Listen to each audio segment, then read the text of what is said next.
গতকাল ঢাকার সদরঘাটে খুব মর্মান্তিক একটি দুর্ঘটনা ঘটেছে এবং এটার ভিডিও ফুটেজ যখন সোশ্যাল মিডিয়াতে দেখলাম, আসলে মানুষ হিসেবে আপনি যখন নিজেকে ওই অবস্থায় কল্পনা করবেন, আপনার গা শিউরে উঠবে, আপনার দম বন্ধ হয়ে আসবে। আপনার মনে হবে যে না, জীবনের কোনো আসলে মূল্য নেই, মৃত্যু কত কাছে আমাদের, অপমৃত্যু বলবো। হুম, তারাও তো আপনার ঈদে বাড়ি যাচ্ছিল, ঠিক আছে, বাড়ি যাওয়ার হলো না, একবারে কবরে চলে গেল। আর একজন তো দেখলাম আপনার, যে লোকটা পুরো থেতলেই গেছে, তার লাশটি আবার ওই নদীতে পড়ে গেল, পেয়েছে কিনা আই ডোন্ট নো, জানি না। আর একজন তো আপনার, তার নাকি পা পাতে এত মানে ইনজুর্ড হয়েছে, তিনি থেতলে গেছে পুরা, সে পার এই যন্ত্রণায় তিনি নাকি পরে মারা গেছেন, আমি যতটুকু শুনলাম আপনার সোশ্যাল মিডিয়াতে। দুজন মারা গেছে, খুবই দুঃখজনক ঘটনা। বাট আমাদের দেশের প্রেক্ষাপটে কি এটা দুঃখজনক ঘটনা? আমি মনে করি না। এখন আমাদের দেশে প্রায় আমরা এই অ্যাক্সিডেন্ট দেখি, মর্মান্তিক অ্যাক্সিডেন্ট দেখি। এই তো কিছুদিন আগে আপনার এই মোংলা রোডে সম্ভবত এই নৌবাহিনীর বাসে, স্টাফ বাসের সাথে মাইক্রোবাসের সংঘর্ষে বরযাত্রী মাইক্রোবাস ছিল, তা বরকনে মারা গেল। কি মর্মান্তিক দেখুন, একই ফ্যামিলির 13-14 জন মারা গেল এই তো কিছুদিন আগে।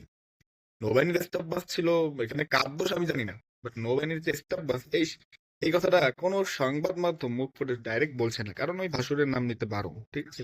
আমাদের দেশে আবার এই কালচারটা আছে যে ভাসুরের নাম নেওয়া যাবে না, মানে যারা বেশি পাওয়ারফুল তাদের নাম নেওয়া যাবে না, বুঝছেন। এই আর কি।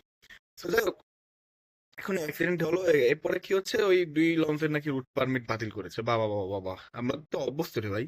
রুট পারমিট বাতিল করেছে, আবার এই রুট পারমিট যে কবে সচল হয়ে যাবে আমরা কিন্তু বুঝতে পারবো না, আমরা তো ভুলে যাবো, আবার নতুন কোনো দুর্ঘটনা আসবে আমাদের সামনে, আবার কেউ মর্মান্তিক ভাবে মরবে। এর পরের নম্বরটা কার? এটা হলো এখন চিন্তার, আপনার, আমার, আমাদের ফ্যামিলি মেম্বারের, আমাদের বন্ধু বান্ধবের, নাকি অন্য কারো, তাদের আমরা চিনি না। এই নাম্বারটি কার?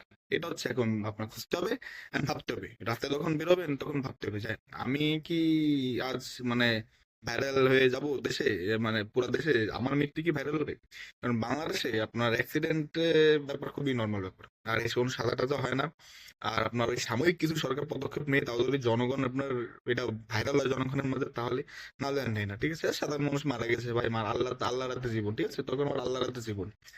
ঠিক আছে, এমনি সময় আবার এরা নাফিকগিরি করে, প্রাকৃতিক ভাবে এসেছি, ব্যাতিক ভাবে যাবো, আর তখন কিছু টাফ সিচুয়েশনে পড়ে, তখন বলি আল্লাহ রাতে জীবন, আল্লাহ নিয়ে গেছে আল্লাহর মাল, ঠিক আছে। যাই হোক, আল্লাহ রাতে জীবন, এটা তো আমাদের কারো সন্দেহ করার কিছু নেই। তবে ভাই, একটা সবকিছুর একটা লিমিট আছে। সড়কে অ্যাক্সিডেন্ট, ট্রেনে যাবেন সেখানে অ্যাক্সিডেন্ট, আপনি বিমানে তো আর আমাদের দেশের ম্যাক্সিমাম মানুষ যেতে পারবে না, কারণ আমরা তো আর ভাই ধনী এলিট না, ঠিক আছে। এট দ্য সেম টাইম আবার লঞ্চে ওইভাবে মানুষ মারা যাচ্ছে, মানে দুই দুই লঞ্চের সংঘর্ষে। খুবই দুঃখজনক, খুবই দুঃখজনক এবং হতাশাজনক আমাদের দেশের জন্য।